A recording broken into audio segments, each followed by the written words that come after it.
ये है 7वीं सदी का मक्का। ऐ मोहम्मद के मानने वालों, अपने नबी से कह दो कि यहाँ नमाज पढ़ना बंद करें। अगर रसूलुल्लाह ने हमें सब्र करने को ना कहा होता तो आज इस अबू जहल को अभी जवाब दे देता। ये वही वक्त था जब नमाज को खुले आम चैलेंज किया जा रहा था। अगर अल्लाह को नबी चुनना ही था तो क्या यही मिला था जो हमारे पुरखों के तरीकों को ठुकराता है? फिर कुरान में अल्लाह सुब्हाना व तआला का जवाब आया और सूरत अलक नाजिल हुई। अगर वो बाज ना आएगा तो हम उसकी पेशानी के बाल पकड़कर घसीटेंगे, तो वो अपने यारान मजलिस को बुला ले, हम भी दोज़ख के फरिश्तों को बुलाएंगे। हम में से ज्यादातर लोग सूरत अलक के बारे में सिर्फ एक बात जानते हैं, इक़रा, पढ़ो अपने रब के नाम से। सबको पता है कि ये सबसे पहला इनकलाब था। और जब मैंने भी इस वीडियो के बारे में तहकीक शुरू की तो मुझे भी कुछ ऐसी बातें मालूम हुई जो शायद आपको जानना जरूरी है। आज की इस वीडियो में हम देखेंगे कि ये सूरत क्यों नाजिल हुई, और सबसे अहम सवाल ये है, आज के जदीद दौर में भी अल्लाह सुब्हाना व तआला हमें इस सूरत से क्या सिखाना चाहते हैं।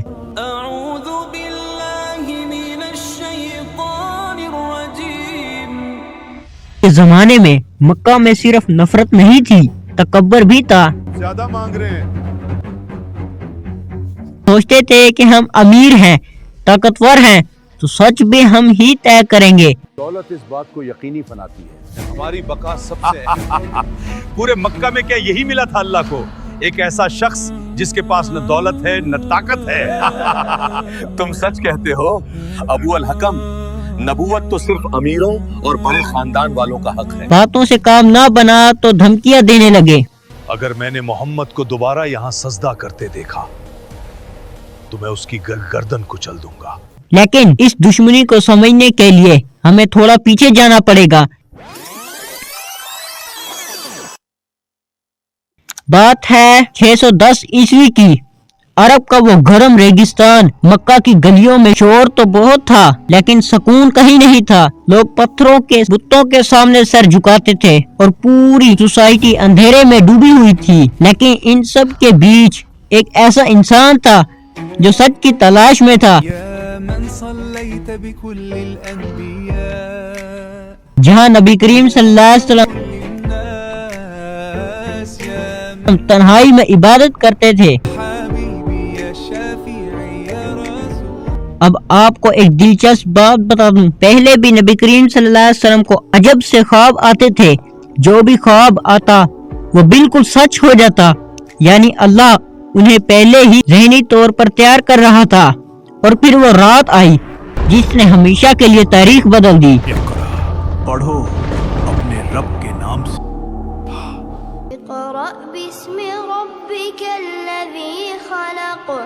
खलक़ल इंसान मिन अलक़, इक़रा व रब्बुकल अकरम, अल्लज़ी अल्लम बिल क़लम, अल्लमल इंसान मा लम यअलम। ये नबूवत की वो भारी जिम्मेदारी थी जो अब आप सल्लल्लाहु अलैहि वसल्लम के कंधे पर आ रही थी। जब नबी करीम सल्लल्लाहु अलैहि वसल्लम घबरा कर घर आए तो उन्होंने कहा, मुझे कंबल उड़ा दो, मुझे ढांप दो। तो खदीजा रज़ियल्लाहु तआला अन्हा ने उन्हें सपोर्ट किया, उनकी मदद की। उन्होंने कहा, अल्लाह कभी तुम्हें जलील नहीं करेगा। फिर हजरत खदीजा रज़ियल्लाहु तआला अन्हा ने नबी करीम सल्लल्लाहु अलैहि वसल्लम को एक आलिम के पास ले गई, क्योंकि वो पहले से बाइबल और तौरात जानते थे। जब उन्होंने पूरी बात सुनी तो फौरन बोले, ये वही फरिश्ता जिब्रील है जिसे अल्लाह ने मूसा अलैहिस्सलाम के पास भेजा था। फिर वर्का ने एक और बात कही, काश मैं तब तक जिंदा रहता जब तुम्हारी कौम तुम्हें यहाँ से निकाल देगी। नबी करीम सल्लल्लाहु अलैहि वसल्लम ने हैरत से कहा, क्या ये लोग मुझे निकाल देंगे? यानी उन्हें पहले से मालूम था। जो पैगामत आप लाए हैं वो जब भी कोई लाया है लोग उसके दुश्मन बन गए हैं कि ये रास्ता आसान नहीं होगा। पहले तो डर लगता था कोई देख न ले, अब अल्लाह का हुक्म आ चुका है भाई, अब हम बाहर भी इबादत करेंगे। नमाज अब सबके सामने होती थी, लोग देख रहे थे। देखो देखो, नया मजहब शुरू हो गया। आ गया। इनको लगता है झुकने से ताकत मिल जाएगी। पागल हो गए सब। लोग देख रहे थे क्योंकि पहली बार कोई बगैर बुतों के झुक रहा था। हर रोज यहीं झुक झुक कर इबादत करते रहते हैं। मक्का में ऐसा पहले कभी नहीं हुआ। बिना बुतों के इबादत कैसे हो सकती है? देखो देखो नया मजहब शुरू हो गया। यही है इसका खुदा, मिट्टी में मुंह डालकर बैठा है। देखो शायद अकल आ जाए। अपना मजहब छोड़ दे वरना तुझे यहाँ चैन से जीने नहीं देंगे। या अल्लाह, कुरैश हम गरीबों को बहुत सताते हैं, हमें सहने की ताकत दे, हमारी मदद कर, हमें अकेला मत छोड़। और इसी माहौल में मक्का का सबसे घमंडी इंसान इस सजदे को बर्दाश्त नहीं कर पाया। देखो इसे, क्या एक शरीफ खानदान का आदमी अपना चेहरा मिट्टी में रगड़ता है? इसने पूरे कबीले की नाक कटवा दी है इस तरह झुककर। ऐ बनु हाशिम के लोगों, अगर अल्लाह को वाकई कोई रसूल चुनना था तो किसी बड़े सरदार को क्यों अबू जहल सिर्फ इसलिए गुस्से में नहीं था, नबी करीम सल्लल्लाहु अलैहि वसल्लम नमाज पढ़ रहे थे, वो इसलिए नाराज था क्योंकि उसके पास दौलत और ताकत थी। लोग इससे डरते थे, इसे लगता था कि मैं ही मक्का हूँ। अबू जहल की तकब्बुर यहाँ तक बढ़ गया था कि वो खुलेआम धमकियाँ देने लगा था। लोग सब सुनते थे मगर कोई रोक नहीं रहा था क्योंकि अबू जहल ताकतवर था। इसे लगता था कि पूरा मक्का मेरे साथ है। एक दिन नबी करीम सल्लल्लाहु अलैहि वसल्लम खाना काबा के पास नमाज पढ़ रहे थे, सर सजदे में था, दुनिया से बिल्कुल बेखबर। तभी अबू जहल वहां आ पहुंचा। गुस्से में बड़बड़ाते हुए और तकब्बर में वो आगे बढ़ा ताकि अपनी धमकी पूरी करे, लेकिन जैसे ही वो करीब पहुंचा अचानक उसके कदम रुक गए, उसका चेहरा बदल गया।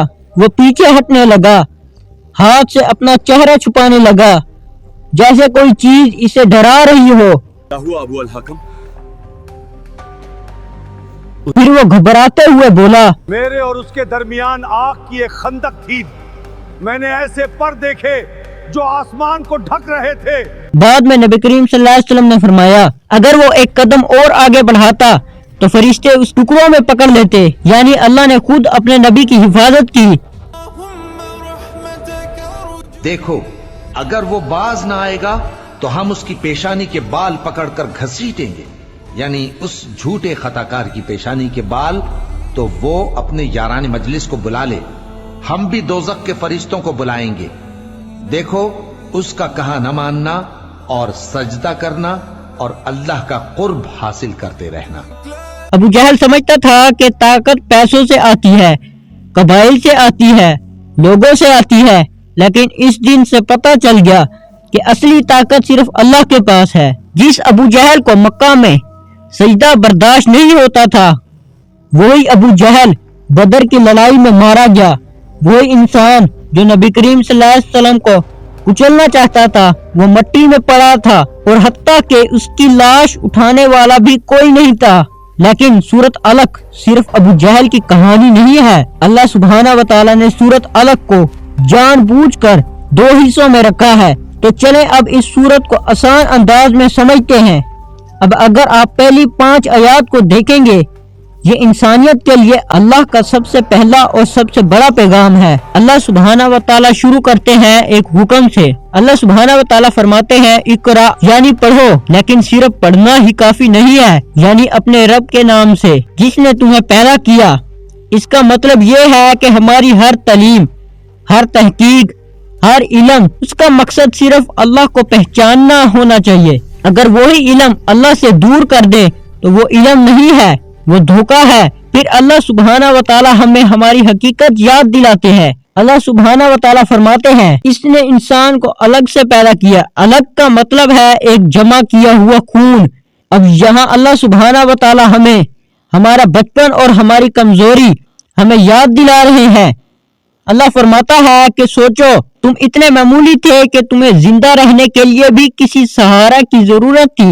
ये इसीलिए बताया गया ताकि इंसान के दिल में कभी गरूर ना आए। फिर अल्लाह सुब्हाना व तआला अपनी सिफात का जिक्र करते हैं, पढ़ो और तुम्हारा रब सबसे ज्यादा करीम है, یعنی بہت سخاوت کرنے والا ہے. یعنی اللہ اتنا مہربان ہے کہ اس نے تمہیں صرف پیدا ہی نہیں کیا بلکہ تمہیں جہالت کے اندھیرے سے نکلنے کا راستہ بھی دکھایا. اللہ کی سب سے بڑی مہربانیاں یہ ہے کہ اس نے انسان کو سیکھنے کی طاقت دی. پھر اللہ سبحانہ و تعالی اس ہتھیار کا ذکر کرتے ہیں کہ جس نے دنیا بدل دی، جس نے قلم کے ذریعے سکھایا. علماء بتاتے ہیں کہ یہاں قلم کا ذکر اس لیے ہے کیونکہ یہ علم کو محفوظ کرنے کا ایک ذریعہ ہے. اللہ سبحانہ و تعالی ہمیں سمجھا رہے ہیں کہ جو تم سیکھو اس سے لکھو اور ریکارڈ کرو.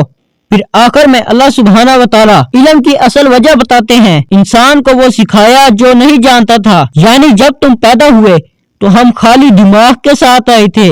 آج ہمارے پاس جو بھی ٹیکنالوجی ہے، جو بھی عقل ہے، وہ سب اللہ کا دیا ہوا ہے. انسان کو لگتا ہے اس نے خود کوئی دریافت کی ہے، لیکن اصل میں وہ راستہ اللہ ہی نے دکھایا. امید ہے آپ لوگوں نے یہ بات سمجھ لی ہوگی. اس ویڈیو کا مقصد یہ ہے کہ آپ اور میں قرآن کو آسان طریقے سے سمجھ سکیں. اور ہاں، کمنٹس میں بتائیں کہ ویڈیو کیسی لگی.